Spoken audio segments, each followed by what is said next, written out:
ಈ ಮಧ್ಯೆ ಬುರ್ಡೆ ಗ್ಯಾಂಗ್ನಲ್ಲಿ ಪ್ರಮುಖರಾಗಿರುವಂತಹ ಮಹೇಶ್ ಶೆಟ್ಟಿ ತಿಮರೋಡಿ ಅವರನ್ನ ಗಡಿಪಾರು ಮಾಡಲಾಗಿದೆ. ಅವರನ್ನ ದಕ್ಷಿಣ ಕನ್ನಡ ಜಿಲ್ಲೆಯಿಂದ 1 ವರ್ಷದ ಕಾಲ ಗಡಿಪಾರು ಮಾಡಲಾಗಿದೆ. ಮಹೇಶ್ ಶೆಟ್ಟಿ ವಿರುದ್ಧ ರಾಯಚೂರಲ್ಲಿ ಪ್ರತಿಭಟನೆ ಆರಂಭವಾಗಿದೆಯಂತೆ.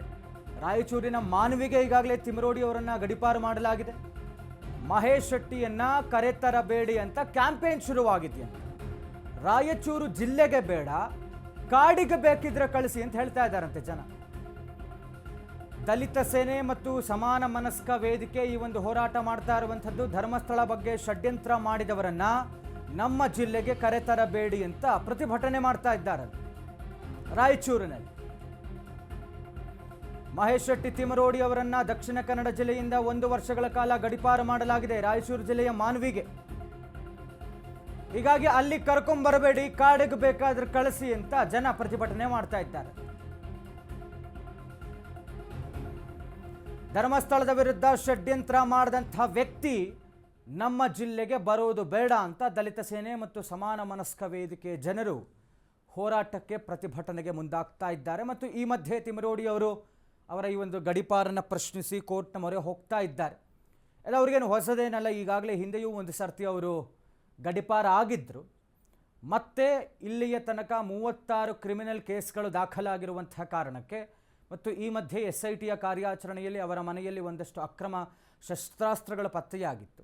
ಇದೆಲ್ಲದರ ಅಡಿಯಲ್ಲಿ ಕೇಸ್ ದಾಖಲಾಗಿದ್ದರೂ ಕೂಡ ವಿಚಾರಣೆಗೆ ಹಾಜರಾಗ್ತಾ ಇರಲಿಲ್ಲ. ಈ ಥರದ 32 ಕ್ರಿಮಿನಲ್ ಕೇಸ್ಗಳಿರುವಂಥ ವ್ಯಕ್ತಿ, ಷಡ್ಯಂತ್ರದ ಭಾಗಿಯಾಗಿರುವಂಥ ವ್ಯಕ್ತಿ ಎಲ್ಲವೂ ಗೊತ್ತಿದ್ದ ಕಾರಣ ಇವರನ್ನು ಮತ್ತೆ ಇದೀಗ ಗಡಿಪಾರು ಮಾಡಲಾಗಿರುವಂಥದ್ದು ರಾಯಚೂರು ಜಿಲ್ಲೆಯ ಮಾನ್ವಿಗೆ. ಇನ್ನು 1 ವರ್ಷಗಳ ಕಾಲ ಮಹೇಶ್ ಶೆಟ್ಟಿ ತಿಮರೋಡಿ ಅವರು ಎಲ್ಲೂ ಕೂಡ ದಕ್ಷಿಣ ಕನ್ನಡ ಜಿಲ್ಲೆಯಲ್ಲಿ ಕಾಣಿಸ್ಕೊಳ್ಬಾರ್ದು. ಅವರಿಗೆ ಒಂದಷ್ಟು ನಿಬಂಧನೆಗಳನ್ನು ಹಾಕಲಾಗಿರುತ್ತೆ, ಇಂಥದ್ದು ಮಾಡಬಹುದು, ಇಂಥದ್ದು ಮಾಡೋ ಹಾಗಿಲ್ಲ ಅಂತ. ಅದೆಲ್ಲವನ್ನೂ ಕೂಡ ಅವರು ಪಾಲಿಸಲೇಬೇಕು ಗಡಿಪಾರಲ್ ಟೈಮ್ನಲ್ಲಿ ಇರುವಾಗ. ಅವರು ಅದು ಬಿಟ್ಟು ಅದನ್ನೇನಾದರೂ ವೈಲೇಷನ್ಸ್ ಮಾಡಿದ್ರೆ ನಿಬಂಧನೆಗಳನ್ನು ಮತ್ತೆ ಅವರ ವಿರುದ್ಧ ಕಠಿಣ ಕ್ರಮ ಕೈಗೊಳ್ಳಲಾಗುತ್ತೆ. ಇಲ್ಲಿಯ ತನಕ ಅವರ ವಿರುದ್ಧ 32 ಕ್ರಿಮಿನಲ್ ಕೇಸ್ಗಳು ದಾಖಲಾಗಿದ್ದಾವೆ. He was a rowdy sheeter also, ಮುಂಬೈನಿಂದ ಬಂದ ಕ್ಷಣಕ್ಕೆ. ಅದಾದ ಮೇಲೆ ಇತ್ತೀಚೆಗೆ ಅವರ ಮನೆಯಲ್ಲಿ ಅಕ್ರಮ ಶಸ್ತ್ರಾಸ್ತ್ರಗಳ ಪತ್ತೆಯಾಗಿತ್ತು, 2 ತಲವಾರ್ ಮತ್ತು ಬಂದೂಕು ಪತ್ತೆಯಾಗಿತ್ತು. ಷಡ್ಯಂತ್ರದ ಭಾಗಿಯಾಗಿರುವಂಥ ಮಹೇಶ್ ಶೆಟ್ಟಿ ತಿಮರೋಡಿ ಇಷ್ಟೆಲ್ಲ ಕೇಸ್ಗಳು, ಕ್ರಿಮಿನಲ್ ಕೇಸ್ಗಳು, ಅಕ್ರಮ ಶಸ್ತ್ರಾಸ್ತ್ರ ಪತ್ತೆಯಾಗಿದೆ.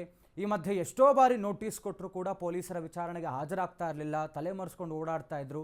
ಇದೆಲ್ಲ ಕಾರಣಕ್ಕೆ ಅವರಿಗೆ ಮನೆಗೆ ಹೋಗಿ ನೋಟಿಸ್ ಅಂಟಿಸಿದ್ದರೂ ಕೂಡ ಇವತ್ತು ಬರ್ತೇನೆ, ನಾಳೆ ಬರ್ತೇನೆ ಅಂತ ಹೇಳಿಕೊಂಡು ಎಲ್ಲೂ ಕೂಡ ಯಾವ ವಿಚಾರಣೆಗೂ ಕೂಡ ಹಾಜರಾಗ್ತಾ ಇರಲಿಲ್ಲ. ಹೀಗಾಗಿ ಇವರ ವಿರುದ್ಧ ಏನಾದರೂ ಒಂದು ಕಠಿಣ ಕ್ರಮ ಆಗಲೇಬೇಕು ಅನ್ನುವಂಥ ನಿರ್ಧಾರಕ್ಕೆ ಬಂದು ಇವರನ್ನು ಮತ್ತೊಮ್ಮೆ ಈ 2ನೇ ಬಾರಿ ಆಗ್ತಾ ಇರುವಂಥದ್ದು ತಿಮರೋಡಿ ಅವರು ಗಡಿಪಾರು.